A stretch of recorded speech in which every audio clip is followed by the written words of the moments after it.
हर बार जब मैं खाना खाता हूं मुझे उसे जमीन में दफनाना पड़ता है। यहां तक कि मेरे अपने पैर भी मिट्टी के नीचे दब जाते हैं। कुछ ही पलों बाद जब मैं पत्थरों को हटाता हूं तो खाना राख में बदल चुका होता है और मेरी भूख पूरी तरह गायब हो जाती है। सच तो यह है कि मैं इंसान के रूप में छिपा हुआ एक दानवी पेड़ हूं। मुझे लगता था कि मैं कल्टीवेटर सेक्ट में छिपकर धीरे धीरे बढ़ सकता हूं, लेकिन एक दिन बड़ा भाई लुओ बाकी डिसाइपल्स के साथ स्क्रिप्चर्स पवेलियन में आया और लंबी उम्र बढ़ाने वाली दवाइयों के रिकॉर्ड ढूंढने लगा। मैं सोच ही रहा था कि सेक्ट का कौन सा एल्डर अपनी मौत के करीब होगा। तभी लू चांगो ने मुझे घूरते हुए पूछा, छोटे भाई, क्या लॉन्गेविटी बढ़ाने वाली कोई नई मेडिसिन आई है? मैं, जो पेविलियन को संभालता था, शांत आवाज में बोला, हमारे पास वही पुरानी मेडिसिन्स हैं। लेकिन मेरे बोलते ही एक डिसाइपल ने पुरानी पांडुलिपि उठाकर चिल्लाया, यहां लॉन्जेविटी बीस्ट मेथड का रिकॉर्ड है। सब लोग उसे देखने दौड़ पड़े, लेकिन मेरा दिल जोर से धड़क उठा। मैंने खुद को शांत रखने के लिए गहरी सांस ली, जबकि वह डिसाइपल ऊंची आवाज में पढ़ने लगा, जोअनकू पर्वत पर यनक्यू पर्वत में लॉन्जेविटी ट्री उगता है। जो उसे खा ले उसे अमर जीवन मिल जाता है। यह सुनते ही मेरे अंदर डर भर गया। मैं बस वहां से दूर जाना चाहता था, लेकिन तभी लू चांगो अचानक बोला, और मत देखो, ग्रेट डेजर्ट बेहद खतरनाक जगह है। हमारी लिंक्सु सेक्ट और सबसे शक्तिशाली सेक्ट्स भी वहां आसानी से जाने की हिम्मत नहीं करती। चलो कहीं और पूछते हैं। मैंने उन्हें जाते देखा और राहत की सांस ली।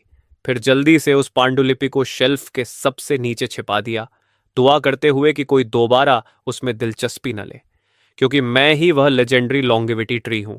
जन्म से ही मेरे पास इंसान में बदलने की क्षमता थी, और किस्मत से मैं डिसाइपल्स की भर्ती के समय सेक्ट में घुसने में सफल हो गया। लेकिन मैंने कभी नहीं सोचा था कि मेरी स्पिरिचुअल एप्टीट्यूड इतनी खराब होगी। कल्टीवेशन में मेरा टैलेंट बेहद बेकार निकला। 10 साल की मेहनत के बाद भी मैं मुश्किल से दूसरे रिफाइनमेंट लेवल के लेट स्टेज तक पहुंच पाया। इसी वजह से मुझे इस पवेलियन में किताबें व्यवस्थित करने भेज दिया गया। लेकिन असली खतरा कुछ और था। भले ही मैं अमर हूं, लेकिन जैसे जैसे मैं बढ़ रहा हूं मेरे शरीर की डेमोनिक ऑनरा को नियंत्रित करना और मुश्किल होता जा रहा है। अगर इंसानी कल्टीवेटर को मेरे बारे में पता चल गया तो वे मुझे हड्डियों तक खा जाएंगे। मुझे हर हाल में अपना कल्टीवेशन लेवल बढ़ाना होगा ताकि मैं अपने निशान छिपा सकूं। तभी जब मैं पूरी तरह निराश था, एक छोटी सी नोट ने मेरी किस्मत बदल दी। उस दिन मैं डिसाइपल्स द्वारा लाई गई जड़ी बूटियों और उनके इफेक्ट्स वाली फाइल्स दर्ज कर रहा था। जैसे ही मैंने 10वां पन्ना खोला, मैं जड़ हो गया। उसमें लिखा था, विलो स्पिरिट यात्रियों की हत्या करता है ताकि उनके मांस और खून को खाद की तरह इस्तेमाल कर सके। नीचे उसके फ्लैश रिफाइनमेंट और कल्टीवेशन मेथड का विस्तार से वर्णन था। मैं गहरी सोच में डूब गया। क्या मैं शुरू से ही गलत रास्ते पर था? पौधों को मजबूत होने के लिए फर्टिलाइजर चाहिए, तो फिर मेरे जैसे ट्री डीमन के लिए भी क्या यही सही नहीं होना चाहिए? अब तक मैं इंसानों की तरह कल्टीवेशन करने की कोशिश कर रहा था, पिल्स लेकर और रिफाइनमेंट करके। किसी कारण मैंने उस फॉरबिडन मेथड को याद कर लिया, हालांकि मैंने तुरंत उसे इस्तेमाल नहीं किया। अभी मेरे पास रिसोर्सेज नहीं है। अगले महीने तक इंतजार करना होगा। सेक्ट हर महीने कल्टीवेशन मटेरियल्स देती थी, लेकिन मुझे सिर्फ एक लो क्वालिटी रिफाइनमेंट पिल मिलती थी।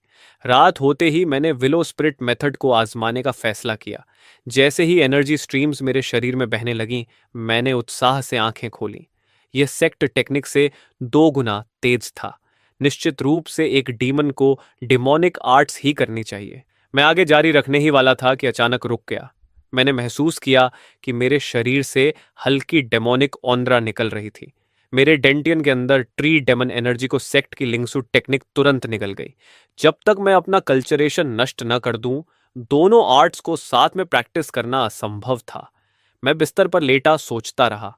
अपनी फाउंडेशन नष्ट करना नामुमकिन था और खुद को डिमोनिक ऑरा से भर लेना भी विकल्प नहीं था। अगली सुबह मैं समाधान ढूंढने पेविलियन भागा। तभी लो फिर एक किताब लेकर आया। छोटे भाई, 3 दिनों में यह डिमोनिक लैंग्वेज सीख लो। मैं डर गया, सोचने लगा कि शायद उसने मेरा राज जान लिया है। लेकिन वह रहस्यमयी मुस्कान के साथ बोला, 3 दिनों बाद मैं तुम्हें पकड़े गए डेमन से पूछताछ करवाने ले जाऊंगा। तुम्हें फायदा होगा।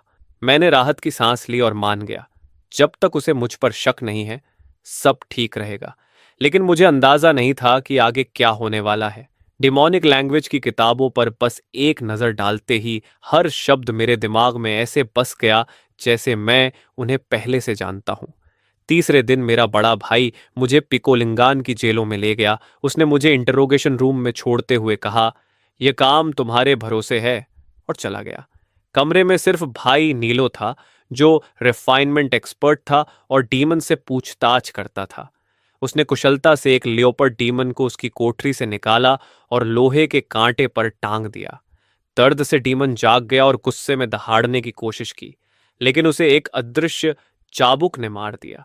नेलो हंसते हुए बोला, बेहतर होगा शांत रहो, इससे मेरा काम आसान होगा। मैंने धीरे से कहा, भाई नहीं, ये दया की भीख मांग रहा है। नियो चौंक गया और शक से बोला, सच में? क्या कह रहा है? मैंने अनुवाद किया, यह कह रहा है कि इसने सिर्फ कुछ इंसानों को खाया है और कभी हमारी सेक्ट को नाराज नहीं किया। यातना के नीचे लियोपर्ड डीमन ने आखिर अपने सारे कल्टीवेशन मेथड्स कबूल कर दिए। मैंने सब कुछ ध्यान से दर्ज किया। नीलो संतुष्ट होकर सिर हिलाने लगा। इससे पूछो, इंसानों को क्यों नुकसान पहुंचाता है? डीमन ने ईमानदारी से जवाब दिया, इंसानी मांस और खून सबसे बड़ा खजाना है। मुझे लगा वे उसे छोड़ देंगे, लेकिन अनुवाद सुनते ही नीलो गुस्से में आ गया और एक ही वार में उसका सिर काट दिया। मुझे इन डीमन से नफरत है जो मासूमों को मारते हैं। ये सिर्फ अपनी एसेंस निकालने के काम आते हैं। कई डीमन से पूछताछ के बाद मुझे समझ आया कि कोई भी इंसानी मांस के लालच का विरोध नहीं कर सकता। सब आखिरकार नीयू की तलवार के नीचे मारे गए। मैं खुद को बचाने में ही मुश्किल से सक्षम था, इसलिए उनके लिए दुख महसूस करने का समय नहीं था। मैंने उनके सारे कल्टीवेशन मेथड्स दर्ज किए, साथ ही सोचता रहा कि सेक्ट अचानक इनमें इतनी दिलचस्पी क्यों ले रही है। दोपहर में न्यू बड़े उत्साह से मुझे खाने पर ले गया। डेमनिक लैंग्वेज के साथ सब आसान हो गया है। पहले तो इन्हें मार देने पर भी कुछ समझ नहीं आता था, लेकिन दोपहर के बाद पूछताछ की जगह उसने मुझसे लाशों को प्रोसेस करने में मदद मांगी। जो हिस्सा दवा के काम आता है उसे रख लो, मजबूत हड्डियां हथियार बनाने के लिए संभालो, बाकी बेकार चीजें हमारी हैं। नीलो ने मुझे मांस और अंदरूनी अंगों से भरी एक बाल्टी थमा दी। लो, इन्हें पकाकर खाओ, ये तुम्हारे रिफाइनमेंट में मदद करेंगे। मैं वहीं जम गया। तो यही वह फायदा था जिसके बारे में लुओ बात कर रहा था। बिल्कुल वही चीज जिसकी मुझे जरूरत थी, मेरे कल्चरेशन के लिए खाद। मैं रात तक काम करता रहा और फिर वह बाल्टी लेकर अपनी झोपड़ी में लौट आया। भले ही वे सिर्फ बचे हुए टुकड़े थे, लेकिन उनमें भरी स्पिरिचुअल एनर्जी किसी लो क्वालिटी पिल से कम नहीं थी। मैंने उस मांस को देखा, अपना दायां हाथ उसमें डुबोया और तुरंत मेरी उंगलियां ना जड़ों में बदल गईं। फ्लैश रिफाइनमेंट मेथड का इस्तेमाल करते हुए मैंने लालच से सारी एनर्जी सोख ली, साथ ही सेक्ट की लिंगसू टेक्निक चलाकर उसे शुद्ध शक्ति में बदल दिया। पौधे की तरह कल्टीवेशन करने से डेमोनिक ऑरा पैदा होती है, इसलिए जब तक कोई हल नहीं मिलता, मुझे ह्यूमन टेक्निक को फिल्टर की तरह इस्तेमाल करना होगा। आसमान और धरती की एनर्जी अब्जॉर्ब करने वाला स्टेप छोड़ने की वजह से मेरी कल्टीवेशन स्पीड 2 गुनी हो गई। सच है, डीमंस मांस खाकर ज्यादा तेजी से बढ़ते हैं। इस तरह मेरे दिन गुजरने लगे, दिन में ट्रांसलेटर और रात में खुद को मजबूत बनाते हुए। जब तक मुझे मेरी मंथली पिल मिली, मैं पहले ही रिफाइनमेंट के तीसरे स्तर तक पहुंच चुका था। एक रात की प्रैक्टिस के बाद मैंने डेमोनिक ऑरा को दबाने में सफलता पा ली, लेकिन मेरी दोनों टेक्निक्स का टकराव अब भी मौजूद था। फिर भी मेरे लिए एक अविश्वसनीय मौका इंतजार कर रहा था। जब मैं जेल पहुंचा तो मैंने एक छोटे हरे बैल को देखा, जिसने मुझे तिरछी नजर से देखा और फिर जल्दी से आंखें बंद कर ली। मैं उसके पास जाता उससे पहले ही नीलू हंसते हुए बोला, भाई क्या बीफ खाना चाहोगे? डिसिपल्स इस डीमन को पकड़कर लाए हैं। वह उसे लोहे के कांटे पर टांगने ही वाला था कि मैंने उसे रोक दिया। रुको भाई, अभी टॉर्चर मत करो, ये जाग रहा है, बस सोने का नाटक कर रहा है। न्यू चौंक कर पीछे हट गया, जबकि वह बैल डर के मारे आंखें खोल चुका था और टॉर्चर टूल्स को देखकर कांप रहा था। दवा खाने के बाद भी जाग रहा है? क्या यह फाउंडेशन लेवल का बड़ा डीमन है? नेल्लो ने हैरानी से कहा। मुझे पूछने दो, मैंने कहा, और डीमंस की यूनिवर्सल लैंग्वेज में उससे बात की। मुझे बताओ, तुम कल्टीवेशन कैसे करते हो और तुम्हें बुद्धि कैसे मिली? लेकिन वह बैल मुझे उलझन भरी नजरों से देखने लगा। मैंने भौहें सिकोड़ लीं। यह मुझे समझ नहीं रहा। यह देखकर नियो अधीर हो गया। बहुत नाटक कर रहा है, अब मैं चाबुक इस्तेमाल करूंगा। उसने चाबुक उठाया और वह बैल अजीब आवाजें निकालते हुए कांपने लगा। उसकी आवाज सुनते ही मेरा चेहरा बदल गया। भाई, ये एंशियंट डेमोनिक लैंग्वेज है। ये पूछ रहा है कि हमने इसे क्यों पकड़ा। असल में बैल ने यह भी पूछा था कि तुम्हारे अंदर इतनी परिचित गंध क्यों है, लेकिन मैंने उस बात को नजरअंदाज कर दिया। मेरी ट्रांसलेशन सुनकर नीलो खुशी से भर गया। ये एंशियंट डीमन की संतान है। इसका ब्लड लाइन लेजेंडरी है। जितना शक्तिशाली इसका खून होगा, उतना ही भयानक इसका टैलेंट होगा। इससे पूछो, इसके माता पिता कहाँ हैं? अगर वे जिंदा हैं तो हमें इसे सम्मान के साथ वापस करना होगा। एक अडल्ट एंशियंट डीमन हमारी पूरी सेक्ट तबाह कर सकता है। छोटा बैल मासूमियत से बोला, मैं अपने माता पिता को नहीं जानता। मेरा जन्म पहाड़ों में हुआ था। ये जानकर कि उसके पास कोई सुरक्षा नहीं है, यूं तुरंत मुड़ा। यहीं रुको, मैं जाकर रिपोर्ट करता हूं। अगर इस एंशियंट डीमन को सही से ट्रेन किया गया तो यह सेक्ट के लिए demon king level guardian beast बन सकता है। थोड़ी देर बाद न्यू एल्डर बे यूकान को लेकर लौटा। एल्डर ने मुस्कुराकर मुझसे कहा, इससे पूछो क्या यह मेरा डिसाइपल बनना चाहता है? मैंने सवाल पहुंचाया, लेकिन बैल हिचकिचाया। तब मैंने एंशियंट लैंग्वेज में उससे कहा, अगर जिंदा रहना चाहता है तो मान जाओ। वह तुम्हें गाइड करेगा और रिसोर्सेज देगा। बैल ने तेजी से सिर हिलाया और झुककर बोला, मैं आपका डिसिप्लिन बनने को तैयार हूं। अच्छा, बहुत अच्छा। मैं तुम्हें महान डीमन किंग बनाऊंगा, एल्डर खुशी से बोला। मेरे अंदर ईर्ष्या भर गई। मेरा ओरिजिन उससे कम नहीं था, लेकिन अगर उन्हें पता चल गया कि मैं लॉन्गेविटी ट्री हूं तो मुझे डिसिप्लिन बनाने के बजाय जिंदा निगल जाएंगे। फिर भी मैं खाली हाथ नहीं लौटा। एल्डर बे ने मुझे हाई क्वालिटी पिल्स की एक बॉटल फेंक दी। फिर वह अपने डिसाइपल को लेकर आसमान में उड़ गया। कितनी किस्मत है उसकी, न्यू ने आह भरते हुए कहा।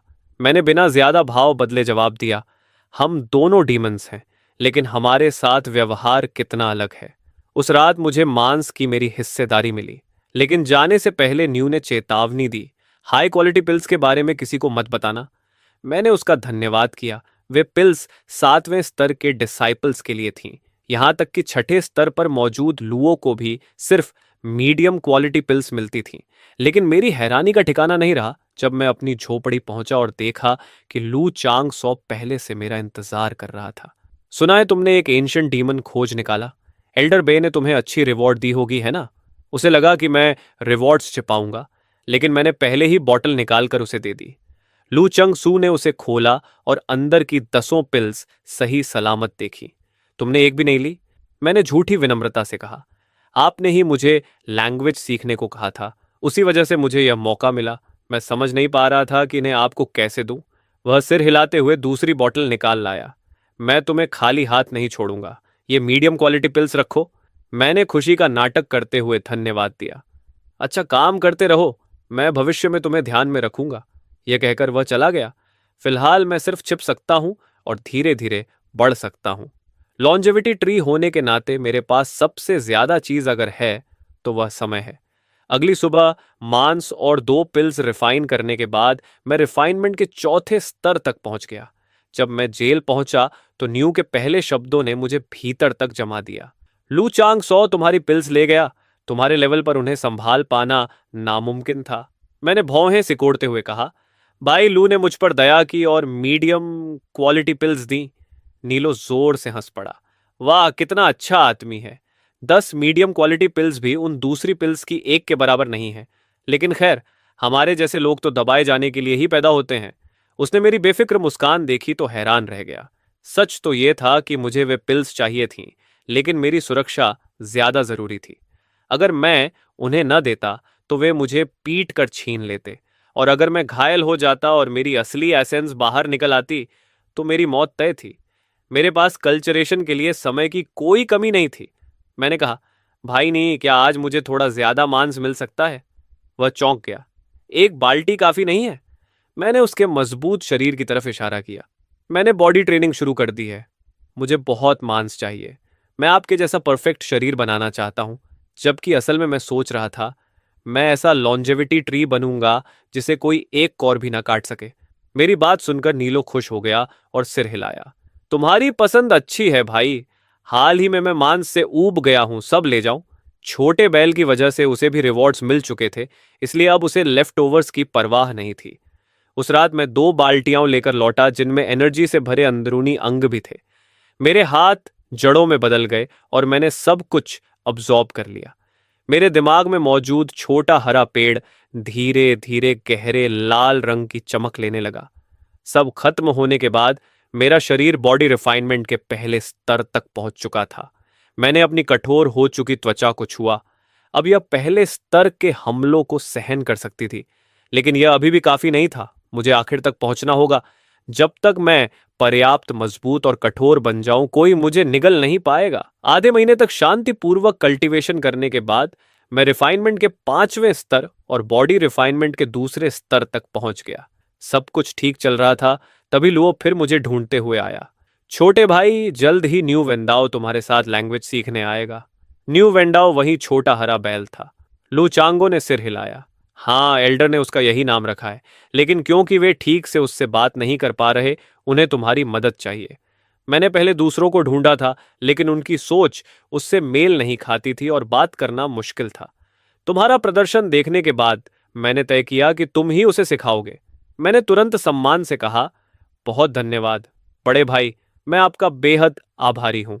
लेकिन लुचांगो ने अर्थपूर्ण लहजे में कहा, मुझे उम्मीद है कि छोटे भाई को पता है कि उसे क्या करना चाहिए, है ना?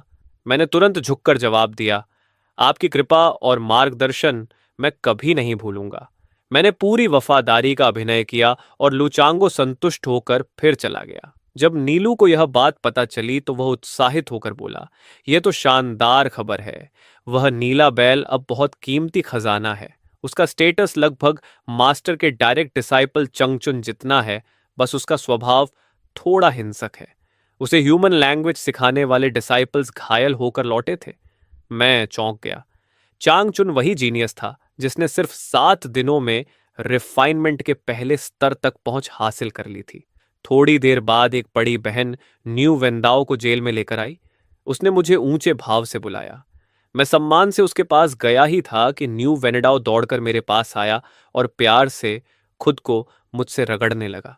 मैं पूरी तरह चुप हो गया, डरते हुए कि कहीं यह नीला बैल मुझे काट न ले। लेकिन मेरी हैरानी के लिए यह देखकर बड़ी बहन का चेहरा नरम पड़ गया। भाई, न्यू को ठीक से बोलना सिखाना, मैं रात में वापस आऊंगी। इतना कहकर वह चली गई। आखिरकार तुमसे फिर मिला। वो लोग कुछ भी नहीं समझते। मुझे आड़ू खाना है। न्यू वेंडाओ खुशी से मुझे देख रहा था। मैंने कहा, जब वह रात को लौटेगी तो मैं उससे कहूंगा कि तुम्हारे लिए कुछ डुराजनोस लेकर आए। बात करते हुए मैं उसे इंट्रोगेशन रूम में ले गया, लेकिन अंदर घुसते ही उसकी पहली बात ने मुझे भीतर तक जमा दिया। क्यों मुझे तुम्हारे अंदर एक अजीब अपनापन महसूस होता है जो बाकी लोगों में नहीं है? मैंने तुरंत टालते हुए कहा, मुझे भी नहीं पता, शायद किस्मत की बात है। मेरी डीमन आइडेंटिटी किसी को भी पता नहीं चल सकती थी। मैं बस उस बैल से दूरी बनाना चाहता था। वह पहला जीव था जिसने मेरे अंदर कुछ अजीब महसूस किया था। उसके बाद मैं बाकी डीमन क्लैन के लोगों से पूछताछ करता रहा। जिज्ञासु होकर न्यू वेंदाओ ने पूछा, तुम ये सब क्यों लिखते हो? मैंने लिखते हुए जवाब दिया, ये सब सेक्ट के आदेश हैं। उन्हें उनके कल्टीवेशन मेथड्स चाहिए। हालांकि मुझे नहीं पता क्यों। और तुम उनकी बात क्यों मानते हो? क्या इसलिए कि तुम सेक्ट को हरा नहीं सकते? उसने मासूमियत से पूछा। मुझे चुप देखकर वह फिर बोला, तो फिर भाग क्यों नहीं जाते? मैंने गहरी सांस ली, क्योंकि बाहर बहुत खतरा है। वहां मॉन्स्टर्स, गोस्ट्स और दूसरी कल्टीवेशन सेक्ट्स हैं। यह सोचकर कि हम दोनों डीमंस हैं, मैं खुद को खुलकर बोलने से रोक नहीं पाया। ये याद रखना, चाहे इंसानों की दुनिया हो या डीमंस की, तुम्हें खुद को अच्छी तरह छिपा कर रखना होगा। तुम्हारे अंदर एंशिएंट डीमन ब्लड लाइन है। दूसरे डीमंस तुम्हें निगल कर लेवल बढ़ाना चाहेंगे। और इंसानों की दुनिया में अगर उन्हें लगा कि वे जिस डीमन को पाल रहे हैं उसे नियंत्रित नहीं कर सकते, तो वे उसे मारने का तरीका ढूंढेंगे। ये दुनिया बेहद खतरनाक है। न्यू वेंडाओ कुछ देर सोच में पड़ गया। पहले भी कुछ डीमंस मुझे खाना चाहते थे। किस्मत अच्छी थी कि मैं तेज भाग गया। उसने अपने भटकते हुए अतीत को याद किया और फिर गंभीर होकर बोला, तो मुझे जल्दी ह्यूमन लैंग्वेज सीखनी होगी ताकि मैं उनमें से एक जैसा लग सकूं। मैंने धैर्य से उसे सिखाना शुरू किया। उसकी ब्लड लाइन बेहद शक्तिशाली थी और वह बहुत तेजी से सीखता था। शाम को जब बड़ी बहन लौटी तो न्यू वेंडाओ खुद आगे बढ़ा और साफ आवाज में बोला, नमस्ते बड़ी बहन। उसका चेहरा खुशी से चमक उठा। बहुत अच्छा काम किया छोटे भाई, ये तुम्हारे लिए है, मैं कल फिर इसे लेकर आऊंगी। मैंने पिल्स लेते हुए कहा, धन्यवाद बड़ी बहन। लेकिन जब मैं अपनी झोपड़ी लौटा तो देखा लू चांग सो पहले से वहां मौजूद था। सुना है तुम्हारी न्यू वेनेडाओ से अच्छी बन रही है। मैंने सिर हिलाया। हाँ। फिर मैंने पिल निकालकर बताया कि यह बड़ी बहन का गिफ्ट है। लू चंगसू ने उसे तिरस्कार से देखा। बस एक? मैं अभी रिफाइनमेंट के 7वें स्तर पर पहुंचा हूं। एक हाई ग्रेड पिल मेरे लिए काफी नहीं है। मैंने मजबूरी से कहा। बड़ी बहन ने सिर्फ एक ही दी थी। जेल के बाकी डिसाइपल्स ने भी देखा था। लू चंगसू ने ठंडे चेहरे से पिल उठा ली और जाने लगा। तभी मैंने अचानक उसे पुकारा, भाई चंगू, क्या आप मुझे एक मीडियम ग्रेड रिफाइनमेंट पिल दे सकते हैं? उसने तिरछी नजर से उस मांस और खून की तरफ देखा जो मैं लेकर आया था। मत भूलो कि आज तुम्हारे पास जो कुछ है वह किसकी वजह से है। अगर मैं न होता तो तुम अभी भी लाइब्रेरी में सड़ रहे होते। कल मैं कम से कम 3 हाई ग्रेड पिल्स देखना चाहता हूं। मैंने भौहें सिकोड़ ली। मैं आपकी कृपा नहीं भूला भाई, लेकिन पिल्स इस बात पर निर्भर हैं कि वह कितनी देना चाहती है। मैं 3 कैसे ला सकता हूं? लुओ ने चालाक मुस्कान के साथ कहा, न्यू वेंदाओ तुम्हारे करीब है, बस उससे मांग लो, वह अभी फेवरेट है। मैंने उम्मीद से पूछा, तो क्या आप कम से कम एक मेरे लिए छोड़ सकते हैं? उसने ठंडे स्वर में कहा, तुम बस उन बेकार मांस और खून के टुकड़ों के लायक हो। इतना कहकर लू चंगसू चला गया। मैंने गहरी सांस छोड़ी। इस बार वह खुलकर मुझे लूट रहा था। मैंने अपने विचार दबाए, झोपड़ी में लौटा और मांस रिफाइन करके शरीर मजबूत करने लगा। मैंने अंदाजा लगाया कि और 20 हिस्से अब्जॉर्ब करने पर मैं बॉडी रिफाइनमेंट के तीसरे स्तर तक पहुंच जाऊंगा। एक अडिग पेड़ बनने का रास्ता अभी लंबा था। अगली सुबह मैं हमेशा की तरह जेल गया, लेकिन इस बार न्यू वेंडाओ की मदद लेने के बजाय सीधे न्यू के पास गया। भाई नी, मुझे एक समस्या है, क्या आप मदद कर सकते हैं? न्यू वेंडाओ से हाई ग्रेड पिल्स मांगना अपनी मौत बुलाने जैसा था। मैं बड़ी बहन को नाराज नहीं करना चाहता था। हाल ही में नियलो रिफाइनमेंट के 9वें स्तर तक पहुंच चुका था। अगर वह मेरी मदद करता तो मैं पिल्स उसे देना ज्यादा पसंद करता बजाय लू चंग शो के। लेकिन मेरी हैरानी के लिए न्यू ने तुरंत जवाब दिया, ये लू चंग शो की वजह से है ना? मैं चौंक गया। आपको कैसे पता भाई? उसने शांत स्वर में कहा, सुना है वह हाल ही में ऊपर चढ़ने की कोशिश कर रहा है, लेकिन उसे महीने में सिर्फ 2 हाई ग्रेड पिल्स मिलती हैं। जाहिर है वह तुम्हारी पिल्स छीनना चाहता है। न्यू कुछ देर सोचता रहा और फिर बोला, मेरे रेजिडेंस में एक खाली कमरा है, आज रात से वहीं आकर रहो। मैंने राहत से कहा, बहुत धन्यवाद भाई, मुझे जो हाई ग्रेड पिल्स मिलेंगी मैं आपको दे दूंगा। लेकिन न्यू जोर से हंस पड़ा। उन्हें अपने पास रखो, अगर ज्यादा हो तो 1-2 दे देना, कम से कम मुझ में शर्म तो है। ये कहने के बाद वह डेमंस के साथ काम करने चला गया। जिन लोगों में शर्म और सम्मान होता है उनसे निपटना आसान होता है। एक इंसान को सम्मान उतना ही जरूरी है जितना पेड़ को अपनी छाल। लेकिन लुचांग सो यह बात नहीं समझता। मैंने चुपचाप अपनी मुट्ठियां भींच ली। तभी अचानक न्यू वेंडा उत्साहित होकर दौड़ता हुआ आया। तुम यकीन नहीं करोगे, कल मैंने उस बूढ़े को मास्टर कहा और वह खुशी से लगभग पागल हो गया। तुमने कहा था कि मुझे आज्ञाकारी बनना चाहिए ताकि उन्हें लगे कि वे मुझे कंट्रोल कर सकते हैं। फिर उसने अपने मुंह से पोर्सलेन की एक बॉटल निकाली। बड़ी बहन ने मुझे ये पिल्स दी हैं, मैं तुम्हें एक बॉटल दूंगा। मैंने झांक कर देखा, वे हाई ग्रेड रिफाइनमेंट पिल्स थीं। न्यू वेंदाओ सच में बहुत अच्छा साथी था। मैंने उन्हें लेने से मना करने की कोशिश की, लेकिन वह जिद करने लगा। ले लो, मेरे पास बहुत सारी हैं, कल मास्टर ने मुझे कई बॉटल्स दी थीं। उसके लिए पिल्स की कोई खास कीमत नहीं थी। मैंने अंदर ही अंदर आह भरी। हम दोनों डीमंस थे, फिर भी हमारे बीच इतना फर्क क्यों था? न्यू वेंदाओ खुश हो गया जब मैंने पिल्स ले ली। यहां सिर्फ तुम ही मेरे दोस्त हो। मास्टर और बाकी लोग मेरे साथ अच्छा व्यवहार करते हैं, लेकिन फिर भी मुझे हमेशा दूरी महसूस होती है। सिर्फ तुम्हारे साथ मुझे अपनापन लगता है। मैंने खांसते हुए कहा, मैं कोई गाय नहीं हूं, अपने शब्दों का ध्यान रखो। फिर बात बदलते हुए बोला, चाहे तुम चाहो या नहीं, इस दुनिया में तुम्हें इंसान बनना सीखना होगा। तुम्हें उनकी तरह एक्ट करना आना चाहिए। न्यू वेंदाओ सोच में पड़कर सिर हिलाने लगा। मैंने उसे सिर्फ लैंग्वेज ही नहीं बल्कि इंसानों के बीच जीना भी सिखाया। कुछ देर बाद वह जेल में घूमने गया और उसे पता चल गया कि कोई मेरी पिल्स छीन रहा है। लौटकर उसने पूछा, तुम क्या करने वाले हो? मैंने कंधे उचकाए। जाहिर है मैं छिप जाऊंगा। जब तक मैं भाई नीलो के साथ हूं, लू चंगू कुछ करने की हिम्मत नहीं करेगा। न्यू वेंडाओ उलझन में था, क्योंकि तुम उसे हरा नहीं सकते। मैंने शांत स्वर में कहा, ऐसा नहीं है। मैं झगड़े से ज्यादा शांति पसंद करता हूं। अगर मैं उसे हरा भी सकता, तब भी ऐसा नहीं कहता। मैं तो उसे चुपचाप खाद बना देना ज्यादा पसंद करता। पास खड़े नीलो ने बात में दखल दिया। अगर छोटा भाई 7वें स्तर पर होता, तो सीधे उसका सामना कर सकता था। यह सुनकर न्यू वेंडाओ को जैसे कुछ समझ आया और उसने एंशियंट डेमोनिक लैंग्वेज में कहा, तो तुम मुझे सिखा रहे हो कि जब कमजोर हो तो सहना चाहिए, लेकिन जब ताकतवर हो जाओ तो पलटकर पूरे परिवार को खत्म कर देना चाहिए। मैं पूरी तरह चुप रह गया।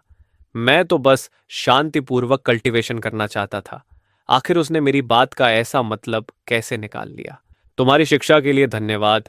मैं इसे हमेशा याद रखूंगा। जब कमजोर रहूंगा तो सिर झुकाऊंगा, लेकिन जब मजबूत हो जाऊंगा तो उनके पूरे परिवार को मार डालूंगा। न्यू वेंडाओ पूरी गंभीरता से यह बोल रहा था और मैं उसे देखते हुए चुप रह गया।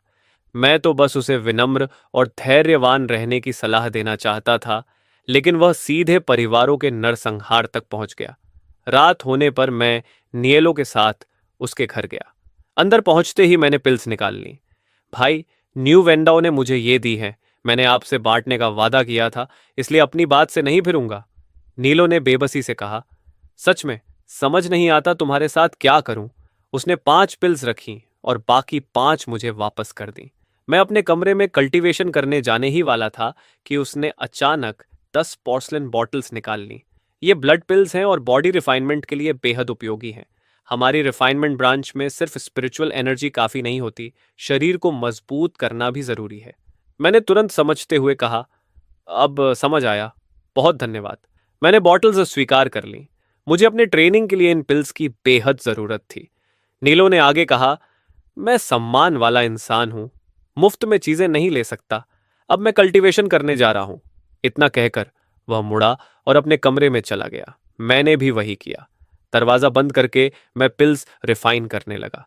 मेरी हैरानी का ठिकाना नहीं रहा जब एक ब्लड पिल अकेले 6 हिस्सों के मांस के बराबर निकली। उनमें से 3 रिफाइन करते ही मैं बॉडी रिफाइनमेंट के तीसरे स्तर तक पहुंच गया।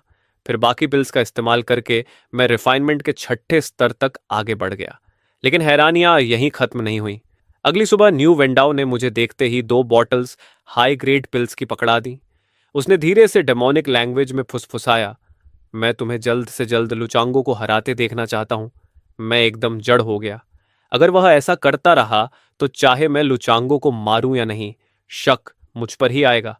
लेकिन न्यू वेंडाओ ने मेरी चुप्पी पर ध्यान नहीं दिया और आह भरते हुए बोला, तुम मेरे साथ क्यों नहीं आ जाते? ये जेल छोड़ दो। ऊपर मैं बहुत अकेला महसूस करता हूं। मेरा चेहरा तुरंत गंभीर हो गया।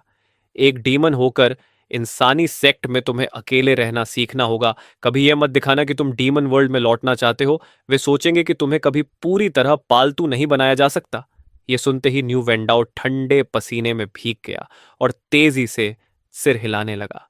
दिन फिर शांत होने लगे। हालांकि लू चांग सौ मुझे ढूंढने आया, लेकिन वह सिर्फ दूर से देखता रहा और फिर चला गया। उसे नियलो को नाराज करने की हिम्मत नहीं थी। मैं निश्चिंत होकर कल्चरेशन में डूब गया। मैं बॉडी रिफाइनमेंट के 5वें स्तर तक पहुंच गया और रिफाइनमेंट के 6ठे स्तर की चोटी पर भी पहुंच चुका था। लेकिन ठीक जब मैं 7वें स्तर की बैरियर तोड़ने वाला था, तभी एक अनचाहा मेहमान आ पहुंचा। तुम यहां क्या कर रहे हो? न्यू ने ठंडे स्वर में पूछा। लू, चांगसो बोला, मैं 3 ब्रांचेस के कंपटीशन की खबर देने आया हूं जो आधे महीने बाद होने वाला है। उसने पहले न्यू की तरफ देखा, फिर मेरी ओर। और सोचो, पहले मैं अपने फायदे तुम्हारे साथ बांटना चाहता था, लेकिन तुमने मुझे धोखा दिया। यह सुनते ही नियलो गुस्से से फट पड़ा। तुम डीमन लैंग्वेज सीखना ही नहीं चाहते थे क्योंकि तुम्हें जेल गंदी लगती थी, इसलिए सारा काम इस पर डाल दिया। लेकिन अब जब न्यू वेंडाओ से फायदा मिलने लगा है, तो तुम सब कुछ अकेले हड़पना चाहते हो और इसे कुछ भी नहीं देना चाहते। लू चांग सौ, थोड़ी शर्म करो। लू चांग सौ का चेहरा पीला पड़ गया, लेकिन वह न्यू के खिलाफ फटने की हिम्मत नहीं कर पाया। दफा हो जाओ, तुम्हें देखकर घिन आती है। न्यू ने अधीर होकर चिल्लाया। लू चंगसू ने तिरस्कार से नाक सिकोड़ते हुए कहा, उम्मीद है कि 3 ब्रांचेस के कंपटीशन में भी तुम्हारा यही घमंड बना रहेगा। इतना कहकर वह चला गया। न्यू ने मेरी तरफ चिंता से देखा। ये कंपटीशन लिंक्सो सेक्ट के डिसाइपल्स के बीच होता है। तुम इसका इस्तेमाल जेल से बाहर निकलने के लिए कर सकते हो। अगर न्यू वेंडाओ तुम्हारे लिए बोले तो शायद कोई एल्डर तुम्हें डिसिप्लिन बना ले, लेकिन लू चांगसो निश्चित रूप से तुम्हारे लिए मुश्किलें खड़ी करेगा। उसकी बात सुनकर मैं हल्का सा मुस्कुराया। तो मैं जाऊंगा ही नहीं। नीलो स्तब्ध रह गया। लेकिन न्यू वेंडाओ हमेशा तुमसे मिलने नहीं आ पाएगा। तुम दोनों के बीच का फर्क लगातार बढ़ता जाएगा। आखिर में शायद तुम दोस्त भी नहीं रहोगे। मैं शांत ही रहा। वह बस एक गुजरता हुआ भाग्य था, उसे ज्यादा कुछ नहीं। नेलो को यह समझने में थोड़ा वक्त लगा। फिर वह बोला, सही है। शायद इसी उदासीन स्वभाव की वजह से न्यू वेंडाओ खुद को तुम्हारे करीब महसूस करता है। एल्डर बेबी तुम्हें उसका दोस्त इसलिए बनने दे रहे हैं क्योंकि तुम ऊपर चढ़ने की कोशिश नहीं करते। अगर तुमने ऐसा करने की कोशिश की होती तो बड़ी बहन कब की तुम्हें खत्म कर चुकी होती। मैंने कोई जवाब नहीं दिया और बात बदल दी। भाई, क्या आप कंपटीशन में हिस्सा लेने वाले हैं ताकि जेल से बाहर निकल सके? न्यू ने ईमानदारी से कहा। बिल्कुल। मैं 9वें स्तर की चोटी तक पहुंच चुका हूं। अगर मैं अपनी ब्रांच के टॉप 10 में आ गया तो मुझे फाउंडेशन बिल मिलेगी और मैं उस स्तर तक पहुंच सकूंगा। यह सुनकर मैं गहरी सोच में पड़ गया। भाई, नीलो जैसा टैलेंट रखने वाला इंसान आखिर जेल में कैसे पहुंच गया? उसने बस सिर हिलाया और ज्यादा कुछ नहीं बताया। एक डीमन होने के नाते मैं जानता था कि जरूरत से ज्यादा जिज्ञासु नहीं होना चाहिए। अगले दिन न्यू वेंदाओ को कंपटीशन के बारे में पता चला और वह रहस्यमयी अंदाज में मेरे पास आया। क्या तुम जल्दी अपनी ताकत बढ़ाना चाहते हो? मास्टर ने तय किया है कि मैं और भाई चांगचुन लिंगसू के सीक्रेट रियलम में जाएंगे। कहते हैं वहां दुर्लभ ट्रेजर्स हैं, हालांकि खतरे भी बहुत हैं। मैंने शांत स्वर में कहा। तुम्हारी भावना के लिए धन्यवाद, लेकिन मैं नहीं जाना चाहता। मैं सिर्फ शांति से कल्टीवेशन करना चाहता हूं। न्यू वेंदाओ फिर आत्मविश्वास से भर गया। अब समझा, तुम अपनी ताकत छिपाकर रखना चाहते हो जब तक कि एक ही वार में बदला लेने लायक न बन जाओ। मैं चुप रह गया। ये बैल आखिर क्यों इतना यकीन कर चुका था कि मैं बदला लेना चाहता हूं? मैंने धीमे स्वर में कहा, अगर तुम ऐसी बातें करते रहोगे तो ताकत होने पर भी एक्टिंग करना मुश्किल हो जाएगा। लेकिन न्यू वेंदाओ अपनी ही धुन में बोला, कल मैं सीक्रेट रेल्म में जा रहा हूं। मास्टर चाहते हैं कि कंपटीशन में मैं अच्छी रैंक हासिल करूं, आदर्श रूप से चांगचुन को हराकर। फिर उसने आवाज धीमी कर ली। मुझे लगता है उस चांगचुन में कुछ गड़बड़ है। वो उन अफवाहों वाला जीनियस नहीं लगता। मैंने तुरंत चेतावनी दी। जो लोग अपने राज छिपाते हैं वे उन्हें जानने वालों को मारने की कोशिश करते हैं। न्यू वेंडाओ गंभीरता से सिर हिलाने लगा। समझ गया। अगर फायदे मिलते हैं तो मैं पूरी ताकत से जाऊंगा। मैं फिर चुप रह गया। उसकी जिद और हिम्मत की तारीफ करनी चाहिए थी। आखिर में न्यू वेंडाओ जाने लगा, लेकिन जाते जाते मुझे हाई क्वालिटी रिफाइनमेंट पिल्स की 3 बॉटल्स देकर गया। यह बैल सच में अच्छा इंसान है, मैंने मन ही मन सोचा। उम्मीद थी कि वह मेरी बात मानेगा और कुछ समय तक लो प्रोफाइल रखेगा। अपने कमरे में लौटते वक्त मेरी फिर लू चांगो से मुलाकात हो गई। मैंने हल्की मुस्कान के साथ कहा, भाई लू, सच में लगता है आप हर पल मुझ पर नजर रखते हैं। लेकिन लू चांगो मुझे घूर रहा था। उसकी आंखें गुस्से से लाल थीं। लिंगसू सीक्रेट रियलम में जाने वालों में मुझे होना चाहिए था। मैंने शांत स्वर में जवाब दिया, कितना दुर्भाग्यपूर्ण है। लगता है आपके सारे प्रयास व्यर्थ चले गए भाई। मेरी बात खत्म होते ही गुस्से से भरा लू लगभग मुझ पर हमला करने वाला था, लेकिन दूर खड़े नीयू को देखकर उसने खुद को रोक लिया। फिर ठंडे स्वर में बोला, 10 दिन बाद नियल्लो रिफाइनमेंट पीक पर लौट जाएगा। तब तुम्हें बचाने वाला कोई नहीं होगा। देखते हैं तब तुम क्या करते हो। इंसानी दिल लालच का अंतहीन कुआं होता है। मैंने सिर हिलाया और वहां से चला गया। लॉन्जेविटी आर्ट का भी अपना गर्व होता है। 10 दिन बाद, जैसा उम्मीद थी, न्यू पीक पर लौट गया ताकि कंपटीशन की तैयारी कर सके। सौभाग्य से जाने से पहले उसने मेरे लिए एक बड़ी डिफेंसिव फॉर्मेशन एक्टिवेट कर दी। छोटे भाई, शांति से कल्टीवेशन करना और मेरे लौटने का इंतजार करना। अगर मुझे फाउंडेशन एस्टैब्लिशमेंट पिल मिल गई तो मेरा अपना रिफाइनमेंट वर्कशॉप होगा। तब तुम मेरे साथ ये कला सीखना। उसे अंदाजा भी नहीं था कि उसकी बातों ने मुझे एक नई दिशा दे दी थी। अगर डीमंस की हड्डियां रिफाइन की जा सकती हैं तो मैं खुद को डीमन क्यों ना मानूं? मैं खुद को एक ट्रेजर की तरह रिफाइन क्यों ना करूं? मैंने तय कर लिया कि मैं न्यू से यह कला सीखूंगा, लेकिन उससे पहले मुझे अपनी सबसे बड़ी समस्या हल करनी थी। न्यू के जाते ही थोड़ी देर बाद लूचंग सू आ पहुंचा, लेकिन डिफेंसिव फॉर्मेशन देखकर वह अंदर नहीं आ सका। वह गुस्से में लौटने ही वाला था कि मैं खुद बैरियर से बाहर निकल आया। हैरानी की बात यह थी कि मुझे देखते ही लू चंगसू ने हमला नहीं किया, बस ठंडी नजरों से घूरता रहा। शायद उसे लगा कि मैं डरकर वापस भाग जाऊंगा। कुछ देर सोचने के बाद मैंने अर्थ एस्केप टेक्निक इस्तेमाल की। लू चांगो ने तुरंत मेरा निशान महसूस कर लिया और तिरस्कार से हंसा। तो यह है तुम्हारा भरोसा, अर्थ एस्केप टेक्निक? अब समझा कि तुम बाहर निकलने की हिम्मत क्यों कर पाए। उसने महसूस किया कि मेरा कल्चरेशन दूसरे स्तर से सीधे रिफाइनमेंट के छठे स्तर तक पहुंच चुका था। तुमने कितनी पिल्स बर्बाद कर दी होंगी, वह सब मेरा होना चाहिए था। उसकी सोच ईर्ष्या से पूरी तरह विकृत हो चुकी थी। उसने ट्रैकिंग टेक्निक इस्तेमाल की और मेरा पीछा करते हुए एक गहरे और शांत जंगल तक पहुंच गया। अचानक लुचांग 100 जमीन से बाहर निकला। उसने मेरा निशान खो दिया था। क्या न्यू ने इसे अपनी प्रेजेंस छिपाने वाला कोई ट्रेजर दिया है? वह सोच ही रहा था कि पीछे के पेड़ों से अचानक तलवार की चमक निकली। लुचांगो ने घबराकर अपनी तलवार से वार रोका, लेकिन टक्कर इतनी भयानक थी कि उसका हाथ सुन्न हो गया और लगभग तलवार छूट गई। हाई क्वालिटी स्वॉर्ड और रिफाइनमेंट का 7वां स्तर। उसने मुझे डर से देखा। उस डीमन बैल ने तुम्हें कितने रिसोर्सेज दिए कि तुम 7वें स्तर तक पहुंच गए? मैंने कोई जवाब नहीं दिया। मेरी तलवार की हवा फिर उठी और हमारे ऊपर बादल घूमने लगे। लुचांग सो ने तुरंत पहचान लिया कि यह स्पिरिचुअल क्लाउड 3 स्वॉर्ड टेक्निक थी। उसने भी वही हमला शुरू किया, यह सोचकर कि भले ही मैं 7वें स्तर पर हूं, फिर भी उसका मुकाबला नहीं कर पाऊंगा। लेकिन जैसे ही हमारी तलवारें टकराने वाली थीं, मैं तुरंत जमीन के नीचे गायब हो गया। लू चांगो का चेहरा बुरी तरह बदल गया, लेकिन अब वह अपना वार रोक नहीं सकता था। अगले ही पल मैं उसके पीछे एक पेड़ के तने से हिंसक तरीके से बाहर निकला और अपनी तलवार उसके शरीर में घोंप दी। मैंने हल्की मुस्कान के साथ कहा, भाई मुझे सिर्फ अर्थ एस्केप ही नहीं आता। लू चांग 100 दर्द भरे चेहरे के साथ जमीन पर गिर पड़ा। घटिया कायर, धोखेबाज। मैं बस हल्का मुस्कुराया। इस दुनिया में सिर्फ काले दिल वाले लोग ही जीवित रहते हैं। मेरी हथेलियां तुरंत जड़ों में बदल गईं और उसके शरीर को तोड़कर न्यूट्रिएंट्स में बदलने लगीं। कुछ ही पलों बाद जमीन पर सिर्फ उसके कपड़े बचे थे।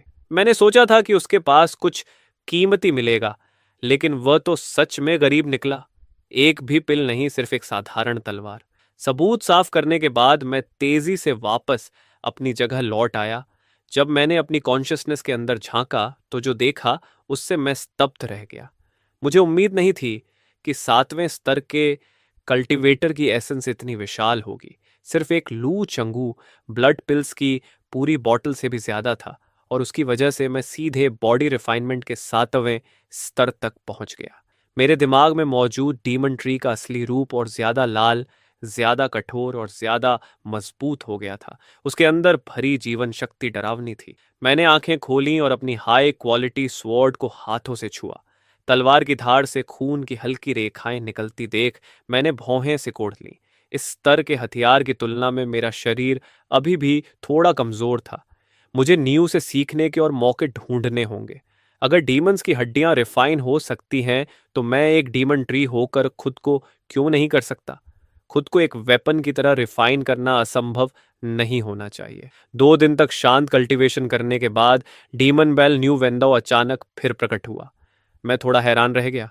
तुम लिंगसू सीक्रेट रियलम से इतनी जल्दी लौट आए?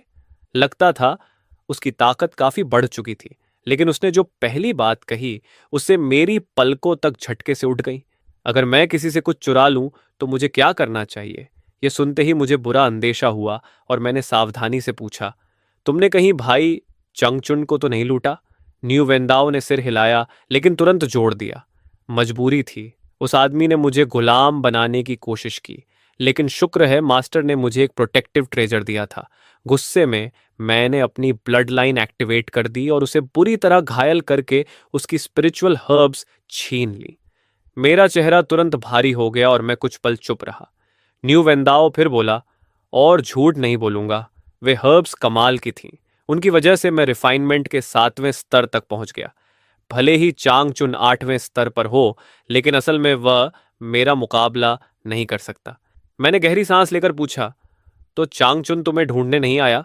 न्यू वेंदाओ गर्व से बोला, मैंने सब कुछ गुप्त रूप से किया। किसी और को नहीं पता, इसलिए मैं उसका सब कुछ ले आया। यह सुनकर मैं थोड़ा शांत हुआ। अगर मामला निजी था तो अभी के लिए सब ठीक था। अगर यह निजी मामला रहा तो हम ऐसे दिखा सकते हैं जैसे कुछ हुआ ही नहीं। यहां तक कि अगर तुम अपने मास्टर को भी बताओगे तो वह भी तुम्हें बस सहने को कहेगा।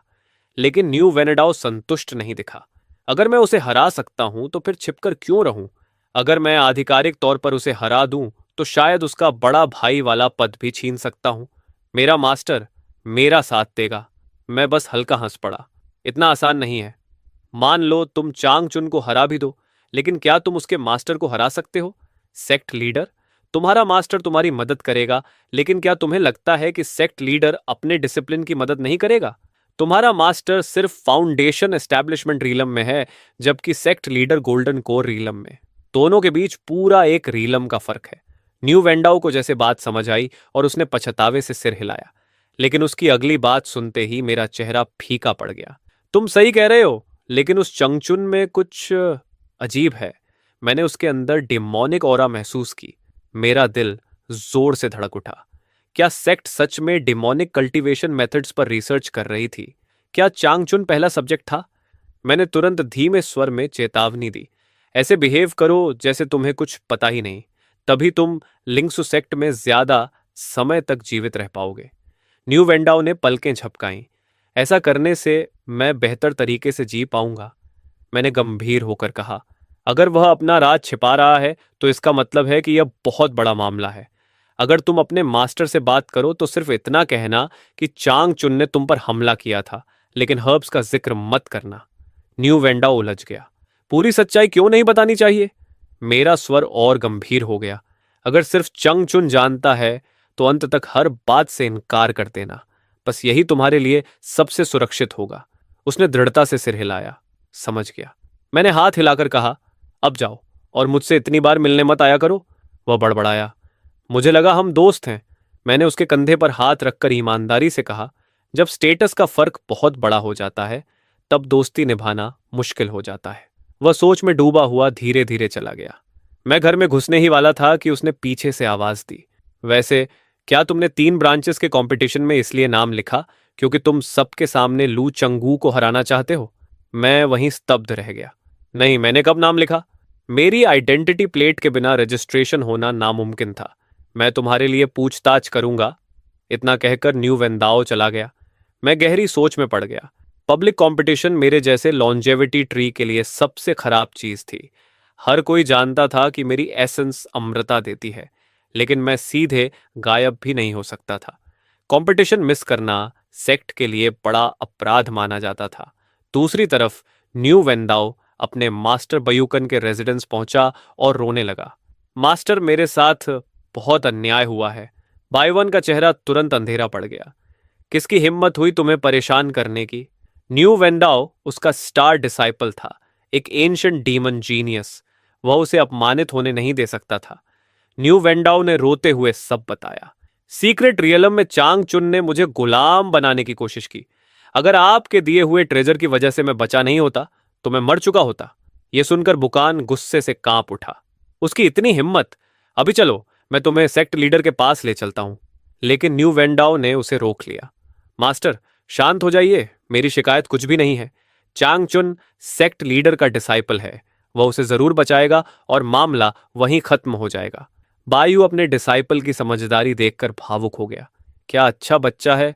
तुम्हारा मास्टर कितना बेकार है कि तुम्हारी रक्षा भी नहीं कर सकता। न्यू वेंडाओ उसके रौब से लग गया। मास्टर, आपने हमेशा मेरे साथ बहुत अच्छा व्यवहार किया है। मैं बस चाहता हूं कि आप खुश रहें और मैं हमेशा आपके साथ कल्टीवेशन करूं। बाइवन अपने इतने लॉयल डिसाइपल से बेहद भावुक हो गया। वह उसका बदला तो नहीं ले सकता था, लेकिन उसने तय किया कि वह उसकी ओर ज्यादा देखभाल करेगा।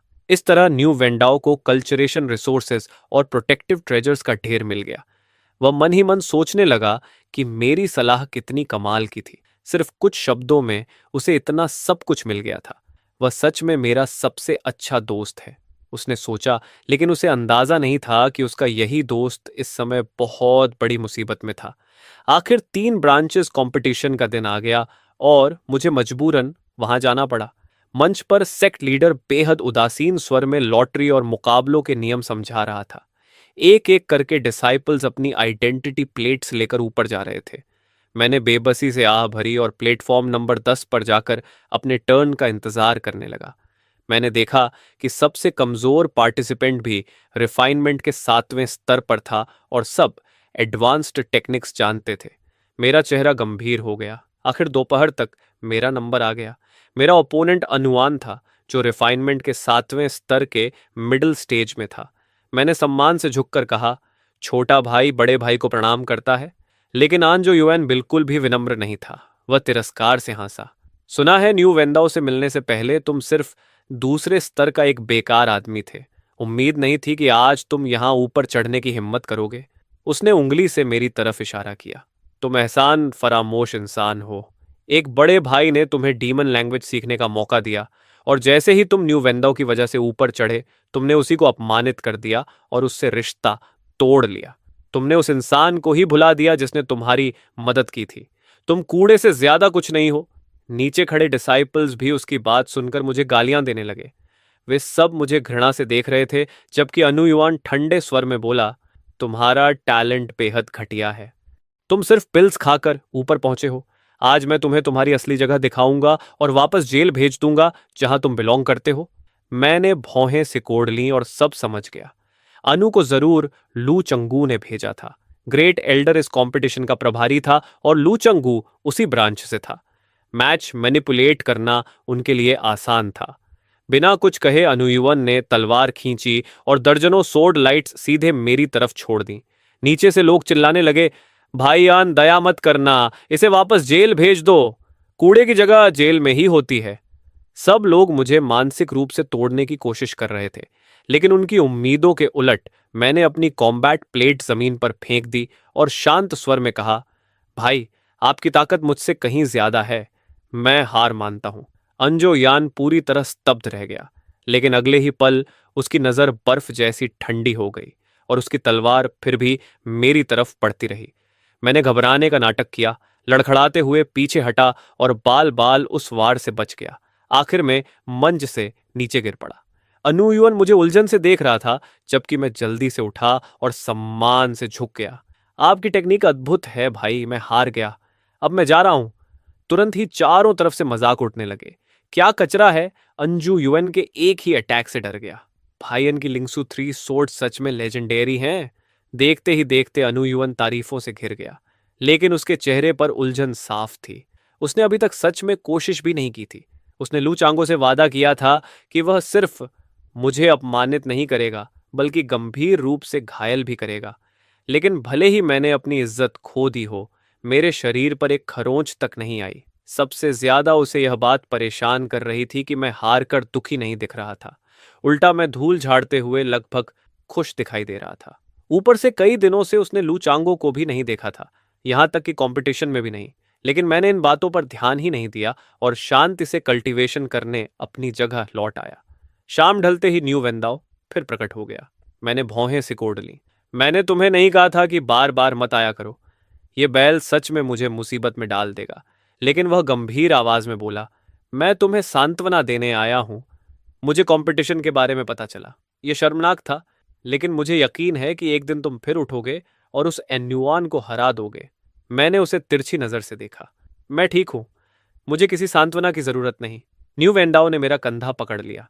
तुम्हें मजबूत होने का नाटक करने की जरूरत नहीं। मैंने अपनी कनपटियां दबाई। मैं नाटक नहीं कर रहा।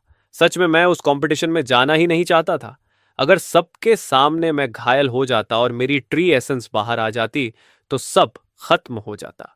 लेकिन न्यू वेंडाओ मेरे असली विचार नहीं जानता था, इसलिए वह निराश दिखा। मैं चाहता था कि तुम्हें अच्छी रैंक मिले, ताकि हम साथ कल्चरेशन कर सकें। मैंने ईमानदारी से कहा, तुम्हें समझना होगा कि तुम एक जीनियस हो जो भविष्य में शिखर तक पहुंचेगा। तुम्हें मेरे जैसे नाकाम इंसान पर ध्यान नहीं देना चाहिए। आगे चलकर मैं भाई न्यू के साथ रिफाइनमेंट पीक पर जाऊंगा। मैं बस एक साधारण क्राफ्ट्समैन बनूंगा, यही मेरी जिंदगी होगी। यह सुनकर न्यू वेंदाओ की आवाज धीमी पड़ गई। उसे सच में सिर्फ मेरे साथ अपनापन महसूस होता था। मैं उसे जाने के लिए कहने ही वाला था कि उसने अचानक फुसफुसाकर कहा, अगर किसी दिन मैं डीमन वर्ल्ड लौट जाऊं, तो क्या तुम मेरे साथ चलोगे? मैं अपने मास्टर को भी साथ ले जाऊंगा। उसकी बात सुनते ही मेरी आंखें सिकुड़ गईं। ऐसा सोचने की भी मत सोचना। तुम अभी इंसानी सेक्ट में हो। ऐसी बात दोबारा किसी से मत कहना, अपने मास्टर से भी नहीं। मैं मान लूंगा कि मैंने कुछ सुना ही नहीं। न्यू वेंडाओ ने लंबी सांस ली और जल्दी से वहां से चला गया। चाहे कुछ भी हो, उसके दिल में अब भी अपने घर की चाह बाकी थी। आधा महीना गुजर गया और मैं रिफाइनमेंट के 7वें स्तर के मिडिल स्टेज तक पहुंच गया। लेकिन मेरा बॉडी रिफाइनमेंट अब भी 7वें स्तर की शुरुआत में ही अटका हुआ था, क्योंकि मेरे पास ब्लड पिल्स और न्यूट्रिएंट्स की कमी थी। तभी भाई न्यू चमकती मुस्कान के साथ लौट आया। मैंने तुरंत कहा, बधाई हो भाई नी, आपने कंपटीशन में फाउंडेशन एस्टैब्लिशमेंट पिल हासिल कर ली। न्यू जोर से हंसा। हाँ, अब मैं फिर से मेन ब्रांच में लौट सकता हूँ। जैसे ही मैं फाउंडेशन एस्टैब्लिशमेंट रेल में पहुंच जाऊंगा, तुम्हें भी अपने साथ ले जाऊंगा। मैंने दिल से उसका धन्यवाद किया। मुझे लगा वह तुरंत कल्टीवेशन करने चला जाएगा, लेकिन वह गर्व से बताने लगा कि उसने कैसे जीत हासिल की। पहले मैं रिफाइनमेंट कंपटीशन में एक शर्त हार गया था, इसलिए फाउंडेशन एस्टैब्लिशमेंट तक पहुंचे बिना वापस नहीं लौट सकता था। तुम्हारी दी हुई पिल्स की वजह से मैं रिफाइनमेंट के 9वें स्तर तक पहुंचा और आखिरकार जीत गया। तब मुझे समझ आया कि वह जेल में क्यों था। मैंने पूछा, और दूसरा आदमी? नीलो मुस्कुराया। वह 11वें स्थान पर रह गया, मुझसे हार गया। इस बार आगे बढ़ने वाला मैं हूं। इतना कहकर वह सीधे दूसरी मंजिल पर कल्टीवेशन करने चला गया। आधे महीने बाद एक भयानक शक्तिशाली ऑरा ने मुझे अचानक जगा दिया। न्यू सफल हो चुका था। उसी पल मुझे फाउंडेशन एस्टैब्लिशमेंट एक्सपर्ट की असली भयावहता महसूस हुई। और वे एल्डर्स जो सालों से उस रेल्म में हैं, उनकी ताकत कितनी गहरी होगी। मुझे जितनी जल्दी हो सके अपनी ताकत बढ़ानी होगी, ताकि कम से कम खुद को बचा सकूं।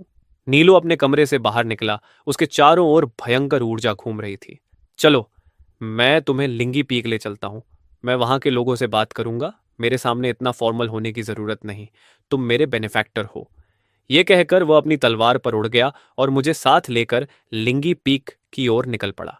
जल्द ही हम लिंगी पीक में बस गए और मैं न्यू की गाइडेंस में रिफाइनमेंट, कल्टीवेशन और फॉर्मेशंस की कला सीखने लगा।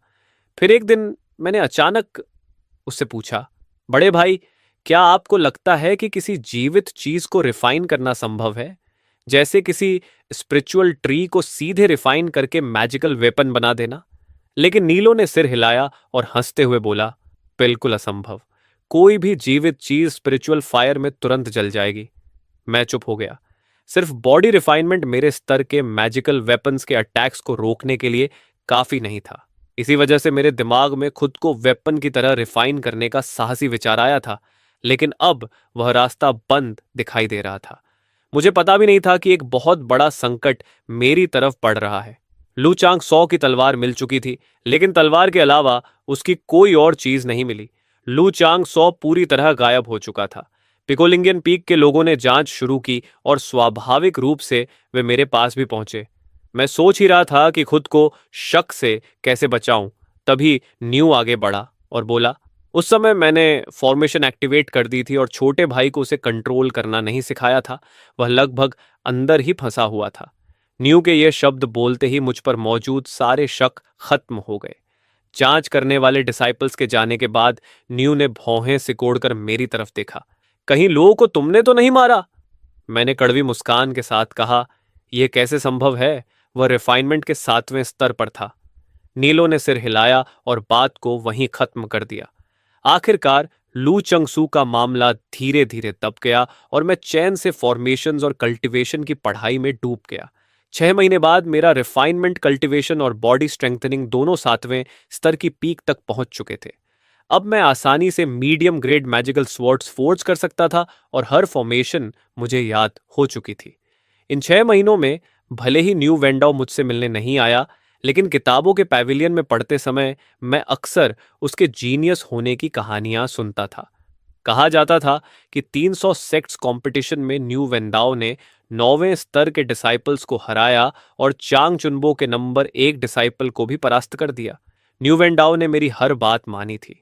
वह अपने मास्टर के प्रति बेहद फिलियल था और बड़े भाइयों का बहुत सम्मान करता था।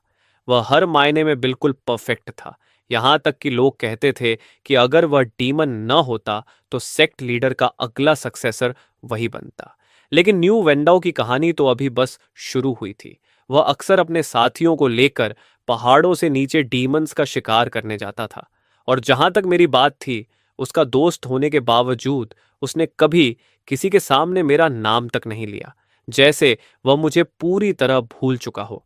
ये बात मुझे राहत देती थी। आखिरकार मैं सबकी नज़रों से दूर था, फिर भी मैं बिल्कुल भी लापरवाह नहीं हुआ।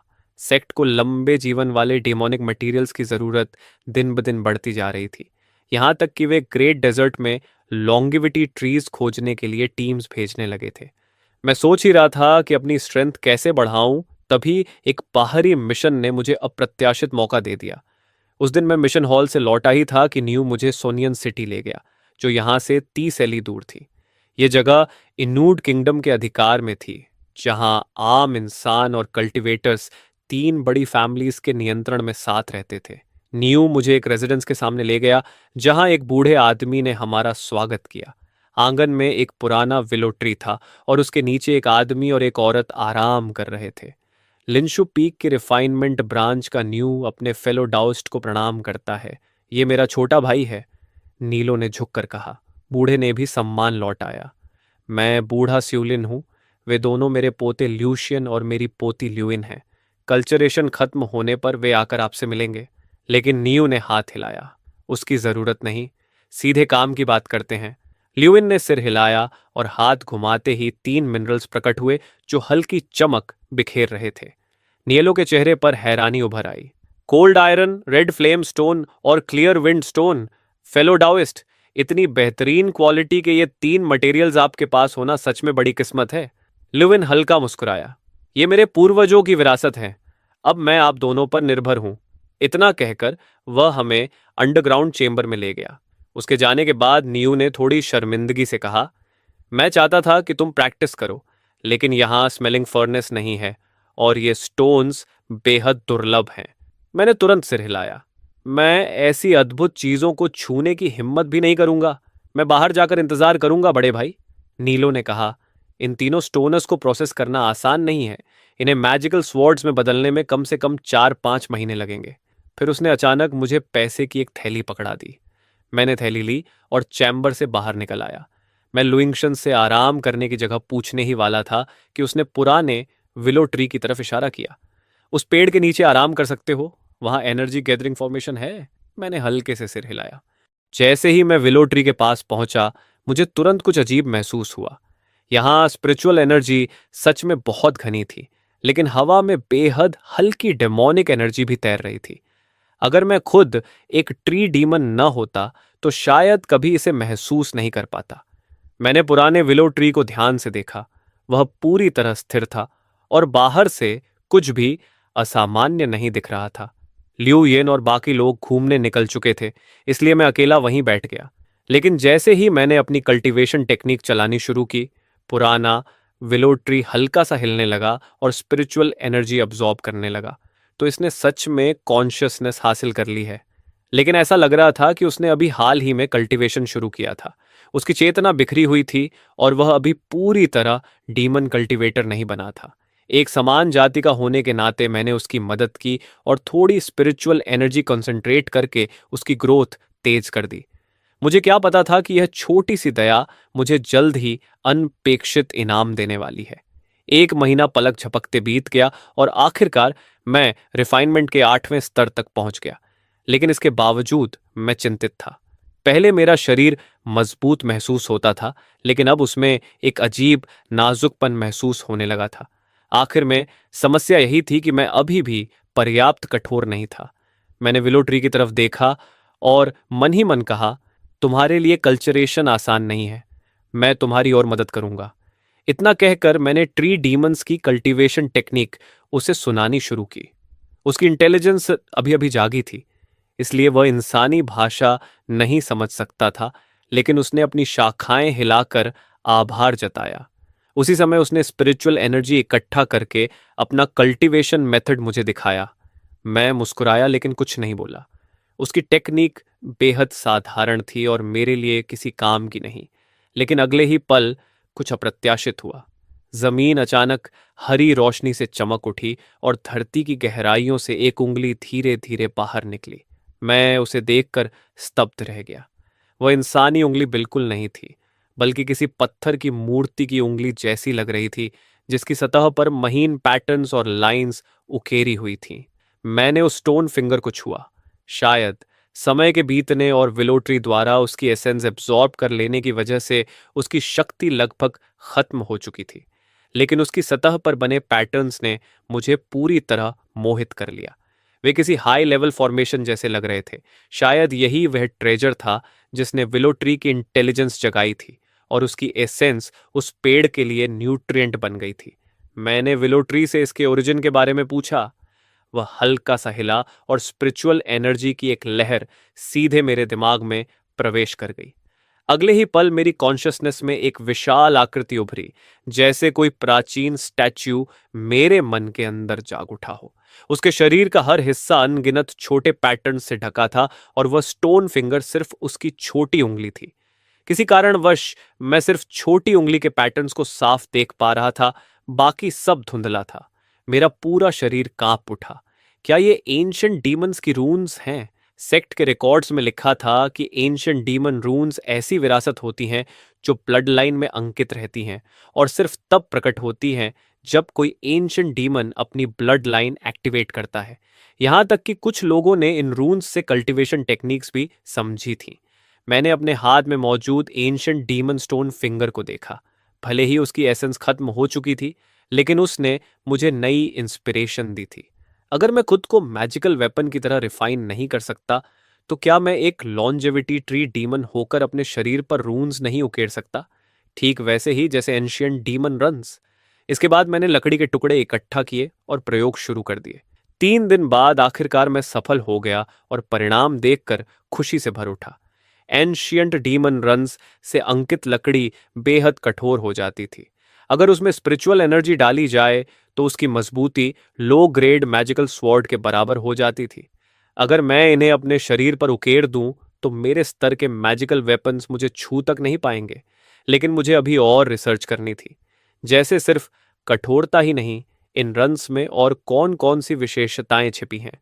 अगले कुछ दिनों में मैंने भाई न्यू के दिए पैसों से पास की एक फोर्ज किराए पर ली और साधारण मैजिकल वेपन्स बनाना शुरू कर दिया।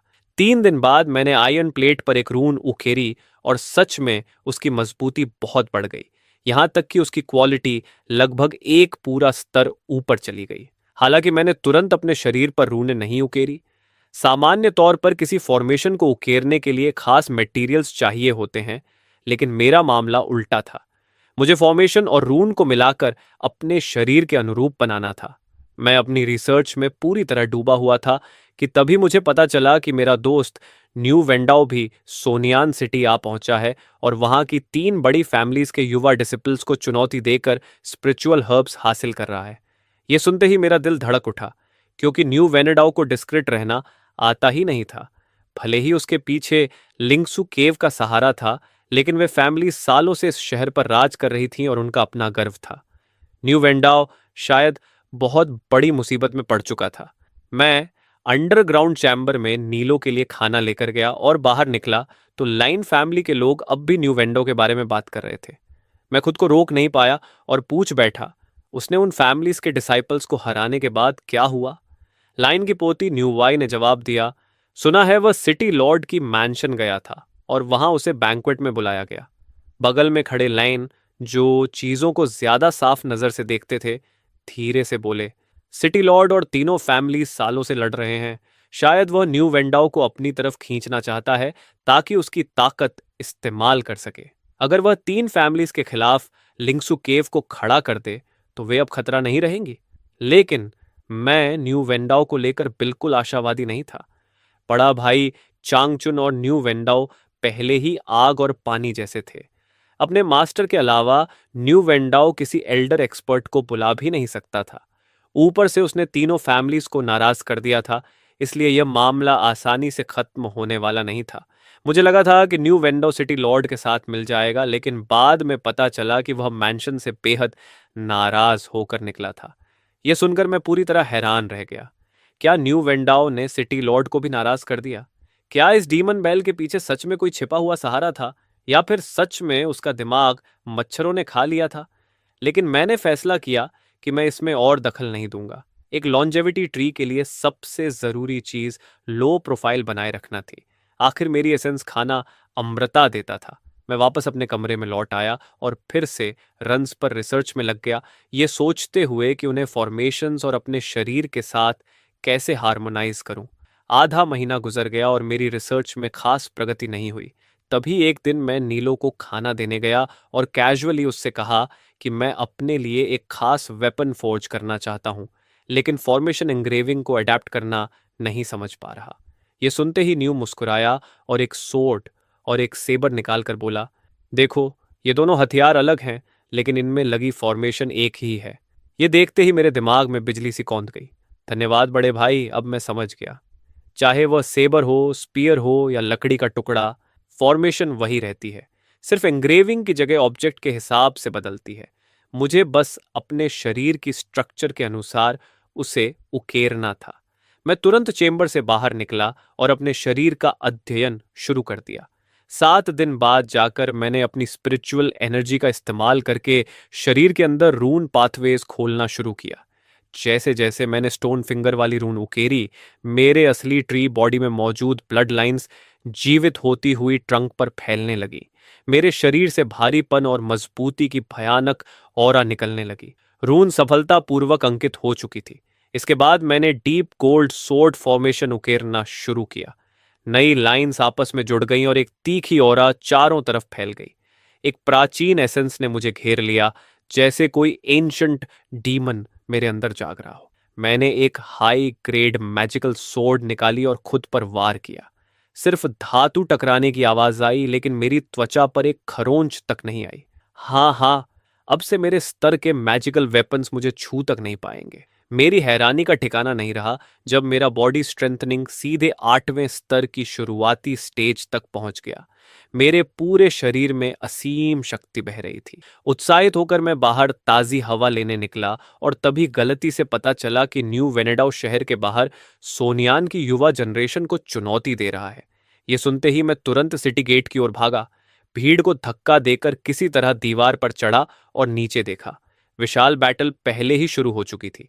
लगभग 100 रिफाइनमेंट लेवल कल्टीवेटर्स ने फॉर्मेशन बनाकर न्यू वेंडाओ को घेर रखा था, लेकिन वह फॉर्मेशन उसके लिए काफी नहीं थी। उसकी आयरन स्टाफ के सिर्फ एक स्वीप से उसके आसपास के कल्टीवेटर्स छूते ही घायल होकर उड़ जाते थे। मैं यह देखकर दंग रह गया। ज्यादातर लोग रिफाइनमेंट के 9वें स्तर पर थे और फिर भी न्यू वेंदाओ अकेले सब पर भारी पड़ रहा था। एंशिएंट डीमन ब्लड लाइन सच में भयावह थी।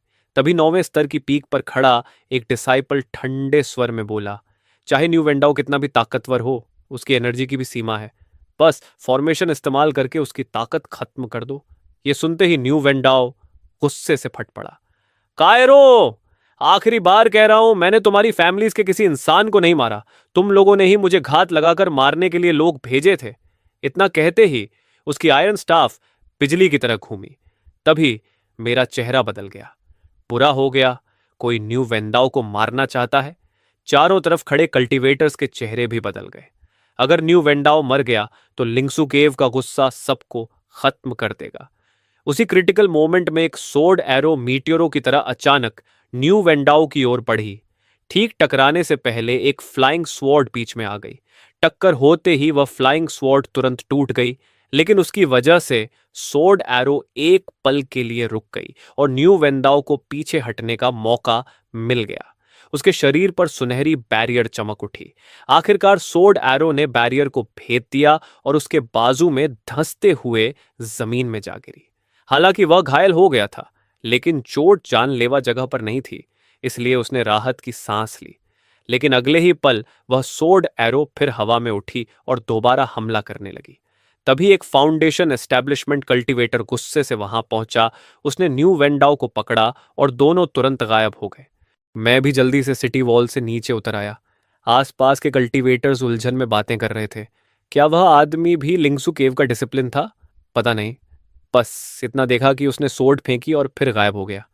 थोड़ी देर बाद एक सीक्रेट चेम्बर में न्यू वेंडाओ अपनी चोट स्टेबलाइज करने के लिए पिल निगल रहा था। तभी एक आदमी ने भौहें सिकोड़ कर कहा, हम उस इंसान को नहीं ढूंढ पाए जिसने शैडोज से स्वॉर्ड फेंकी थी। उसकी स्वॉर्ड कंट्रोल टेक्निक बेहद शानदार थी। कम से कम फाउंडेशन एस्टैब्लिशमेंट के मिडिल स्टेज का एक्सपर्ट तो जरूर था। हालांकि न्यू वेंडाओ ने अपनी आंखें सिकोड़ लीं। क्या बड़े भाई जानते हैं कि लिंगसू केव से सोनियान सिटी में कितने लोग आए हैं? ये सुनते ही उस युवक का चेहरा बदल गया। तुम्हें शक है कि वह सेक्ट का ही कोई इंसान है? मैं जाकर जांच करूंगा और 3 दिनों में तुम्हें खबर दूंगा। जल्द ही न्यू वेंडाओ सीक्रेट चेंबर में अकेला रह गया। उसने टूटी हुई तलवार उठाई और उसमें बची मेरी एनर्जी को महसूस किया। जब से मैंने भाई न्यू के साथ कल्टीवेशन शुरू की थी, वह मुझसे मिलने नहीं आया था। उसे उम्मीद नहीं थी कि अब मैं उसकी मदद करूंगा, लेकिन उसे यह समझ नहीं आ रहा था कि अगर मैं वहीं था तो उससे मिलने क्यों नहीं गया। अगले ही दिन न्यू वेंडाओ ने मेरा ठिकाना ढूंढ लिया। वह सीधे मिलने आने वाला था, लेकिन उसे याद आया कि मैं ध्यान आकर्षित नहीं करना चाहता और इस समय वह खुद निगरानी में था, इसलिए उसने खुद को रोक लिया। रात होने तक इंतजार किया और फिर चुपचाप जमीन के नीचे से आया। उस समय आंगन में किंगलू और मैं लीन के साथ आराम कर रहे थे। अचानक लियू ने घर के अंदर भौहें सिकोड़ लीं।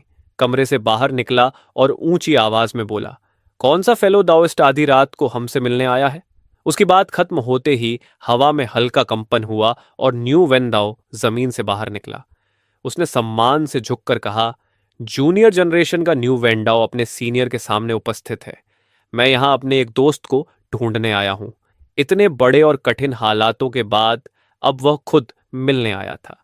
लिन कुछ पल के लिए उलझ गया कि आखिर उसका दोस्त कौन हो सकता है। तभी न्यू वेंडाओ ने मेरी तरफ देखा और उसी समय मैंने भी आंखें खोल दी। उसने सीधा पूछा, तुम सेंट्रल सिटी आए और मुझे ढूंढा तक नहीं? मैंने बेपरवाही से जवाब दिया, ताकि तुम्हारे साथ मिलकर मुझे भी पिटाई खानी पड़े। न्यू वेंडाओ थोड़ा शर्मिंदा हो गया। पिछली बार जो हुआ वह एक्सीडेंट था। उससे पहले तो मैं हमेशा पूरी यंग जनरेशन पर भारी पड़ता था। कोई भी मेरा मुकाबला नहीं कर पाता था। मैंने कहा, चलो कहीं और बात करते हैं, मेरी फोर्ज ज्यादा शांत है। इतना कहकर मैं आगे बढ़ गया और न्यू वेंदाओ जल्दी से मेरे पीछे आ गया। फौज में पहुंचने के बाद मैंने उससे उसकी चोटों के बारे में पूछा। उसने बिल्कुल सामान्य स्वर में कहा, बस हल्की चोटें हैं, कुछ दिन आराम करूंगा तो ठीक हो जाऊंगा। फिर उसने गंभीर होकर कहा, असल में मुझे तुम्हारा धन्यवाद करना चाहिए। अगर तुम न होते तो मुझे रिएक्ट करने का मौका भी नहीं मिलता। अचानक उसका स्वर ठंडा हो गया। जैसे ही मैं ठीक हो जाऊंगा, उन सबको इसका बदला दूंगा। लेकिन हाल की अफवाहें याद करके मैंने गहरी सांस ली। क्या तुम्हारे दिमाग में सच में पानी भरा है? क्या तुमने कभी सिटी लॉर्ड से उलझने की कोशिश नहीं की? लोग कह रहे हैं कि तुमने उससे अलायंस बनाने से इनकार कर दिया। न्यू वेंडाओ हैरानी से पलकें झपकाने लगा। क्या ऐसा है? मैंने उसकी बात काट दी। तुम पहले से चांग चोन का राज जानते हो। न्यू वेंदाओ एक पल के लिए स्तब्ध रह गया, लेकिन उसकी अगली बात सुनकर मेरी आंखें फैल गईं। चांग चोन आधा डीमन है, इंसान और डीमन की संतान। उसने दोबारा दोहराया, चांगचुन एक हाफ डीमन है, इंसान और बीस्ट के मिलन का परिणाम। मैंने गहरी भौहें सिकोड़ ली। फिर मास्टर ने उसे डायरेक्ट डिसिप्लिन कैसे बना लिया? न्यू वेंडाओ सोचते हुए बोला, मैं भी नहीं समझता, लेकिन जब मैं उसे हरा दूंगा तो सबके सामने उसका सच उजागर कर दूंगा।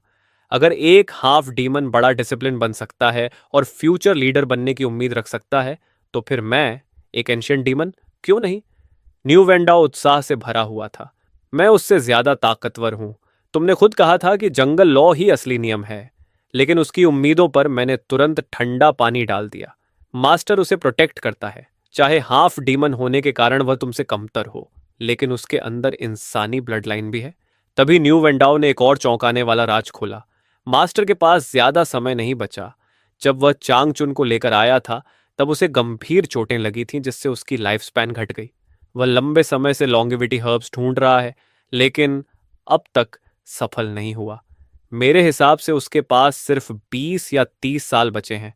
यह सुनते ही मुझे लाइब्रेरी में लू चांगो का उन हर्ब्स के बारे में रिकॉर्ड्स ढूंढना याद आया। मैंने कभी नहीं सोचा था कि वे हर्ब्स मास्टर के लिए थीं और डिमोनिक कल्टीवेशन टेक्निक्स चांगचुन के लिए। अब सब कुछ समझ में आने लगा था, लेकिन इससे मेरी चिंता और बढ़ गई। मैंने धीरे से कहा, न्यू, मैं तुम्हारी ज्यादा मदद नहीं कर सकता, लेकिन मेरे पास एंशियंट डीमन रन का एक फ्रैगमेंट है। शायद यह तुम्हारे काम आए। मैंने उसे स्टोन फिंगर दे दी। मेरी हैरानी का ठिकाना नहीं रहा जब उसे छूते ही न्यू वेंदाओ कांप उठा। यह एंशियंट डीमन की उंगली है, और सिर्फ कोई भी उंगली नहीं, ये एक एंशियंट डीमन की छोटी उंगली है। मैंने शांत स्वर में कहा, मुझे नहीं पता ये तुम्हारे किसी काम आएगी या नहीं, लेकिन न्यू वेंडो खुशी से लगभग पागल हो गया। काम आएगी, ये तो बहुत काम आएगी। अगर मैं इसे समझ सका तो ये रून्स मेरी ब्लड लाइन को और ज्यादा जगा सकती हैं। फिर उसने समझाया, जब कल्टीवेशन बहुत गहरे स्तर पर पहुंचता है तब कोई इंसान हेवन और अर्थ के लॉज को समझकर ट्रूथ रून्स बनाता है। एंशिएंट डीमन रून्स उसी का एक रूप है, बस वे ब्लड लाइन के जरिए विरासत में मिलती हैं। इसी वजह से हमारा टैलेंट इतना भयावह होता है। तभी मुझे समझ आया, तो इसका मतलब इंसानों में भी ऐसा होता है? उसने सिर हिलाया। बिल्कुल। हालांकि मैंने अभी तक उस स्तर का कोई ह्यूमन जीनियस नहीं देखा। फिर सिर खुजलाते हुए बोला, जब कभी मिलेगा तब देखेंगे कौन ज्यादा ताकतवर है। मैंने सिर हिलाकर कहा, तुम्हें लड़ने की इच्छा थोड़ी कम करनी चाहिए। ज्यादा साल जिंदा रहना ज्यादा अच्छा नहीं है क्या? न्यू वेंडाओ ने हंसते हुए अपना सीना ठोका। जब मैं मास्टर बनूंगा तब तुम्हें जरूर बुलाऊंगा, मैं तुम्हें एल्डर की पोजीशन दूंगा। उसके जाने के बाद मैं फिर अपनी रिसर्च में लग गया, रून्स को सीलिंग फॉर्मेशंस के साथ मिलाने में। तभी वे सच में मेरी अपनी बनेंगी। न्यू वेंडाओ पर हुए अटैक ने पूरी लिंगसू सेक्ट को हिला दिया। उसका मास्टर बायुआन खुद सेंट्रल सिटी पहुंचा और आधा महीना वहीं रुका, जब तक कि मामला शांत नहीं हो गया। हालांकि असली अटैकर नहीं मिला, लेकिन उसकी मौजूदगी ने तीनों बड़ी फैमिलीज और सिटी लॉर्ड को डरा दिया। आखिरकार न्यू ने दो बेहतरीन स्पिरिचुअल सोर्ड्स फोर्ज कर दी। लीन बेहद खुश हुआ और हमें एसेंस पिल्स और कल्चरेशन रिवॉर्ड्स दिए। इसके बाद न्यू और मैं वापस लिंक्सू सेक्ट लौट आए। लीन ने भी अपना घर बंद कर दिया और अपनी पोती लीनो के पीछे किंग्सवान सेक्ट चला गया, क्योंकि वह वहां ज्वाइन कर चुकी थी। आधा साल गुजर गया। मेरा कल्टीवेशन धीरे धीरे रिफाइनमेंट के 8वें स्तर की ओर बढ़ रहा था। दूसरी तरफ न्यू वेंडो की ग्रोथ डरावनी गति से हो रही थी। लगता था वह पहले ही 9वें स्तर तक पहुंच चुका है, शायद स्टोन फिंगर रून्स की वजह से। चांगचुन भी पीछे नहीं था। वह रिफाइनमेंट के 9वें स्तर के अंतिम स्टेज में पहुंच चुका था और खुलकर कह रहा था कि 3 साल के अंदर फाउंडेशन एस्टैब्लिशमेंट रेल्म में पहुंचकर अपना स्थान सुरक्षित कर लेगा। मुझे लगा था कि शांति कुछ और समय तक बनी रहेगी, लेकिन एक दिन अचानक पूरी सेक्ट में घंटी की आवाज गूंज उठी। नेलो अपने कमरे से बाहर निकला, डिसाइपल्स की अचानक हुई सभा से उलझन में। हम दोनों तुरंत माउंटेन पीक की तरफ बढ़े। सबके इकट्ठा होने के बाद ग्रेट एल्डर ज्यूवंटन ने गंभीर आवाज में घोषणा की, मैंने तुम सबको इसलिए बुलाया है क्योंकि हमारे पास एक बेहद महत्वपूर्ण मिशन है, सेक्ट कंपटीशन। यह सुनकर एक डिसिप्लिन तुरंत बोल पड़ा, लेकिन क्या यह कंपटीशन के लिए बहुत जल्दी नहीं है? गाइस, ये स्टोरी आपको कैसी लगी? अगर आप इसका नेक्स्ट पार्ट जल्दी देखना चाहते हो तो इस वीडियो को ज़्यादा से ज़्यादा सपोर्ट और हाइप करो। अगर इस वीडियो पर अच्छा रिस्पॉन्स आया तो मैं इसका नेक्स्ट पार्ट कल ही अपलोड कर दूंगा। लेकिन अगर सपोर्ट नहीं मिला तो शायद मुझे ये सीरीज़ ड्रॉप करनी पड़े, इसलिए प्लीज़ वीडियो को एंड तक देखो एंड हाइप करो, ताकि मुझे नेक्स्ट पार्ट बनाने का मोटिवेशन मिले और मैं पूरी स्टोरी आपके लिए कंटिन्यू कर सकूं।